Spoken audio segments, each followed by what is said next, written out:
A struggling economy, rising inflation, and now the Iranian currency is losing value fast. The devaluation of the rial has caused the cost of living to rise and left the government and the central bank grasping for ideas about how to ease the financial pain. We can't deny the role of sanctions while our economy is shrinking. We're trying to create economic stability and prevent negative factors affecting our economy. Sanctions undoubtedly have their impact. One of the ways to supply hard currency is to buy it from exporters who bring their earnings into the country. We buy hard currency from them based on the central bank's instructions. But the government is blaming exporters for keeping their money overseas. With the currency losing value, some exporters prefer to keep their dollars abroad or in hard cash. The government wants them to bring those dollars back to Iran and use Iranian banks to exchange them. But the exchange rate offered by the banks is less than what they can get on the free market. The government's offering 190,000 rials to the dollar, whereas exporters can get around 220,000 rials elsewhere.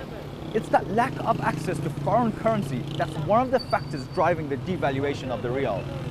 The government has put increased pressure on exporters, suspending export licenses unless they bank their US dollars in Iran. Some exporters don't return dollars into the country because if they sell it in the free market, they'll earn more. Everybody naturally seeks his own interests. Government income sources have been restricted drastically, and oil income, which is the main source of revenue, has been reduced over the past few years. And exports declined under the pressure of sanctions. Economists also think that years of government mismanagement is a major factor for the current crisis. With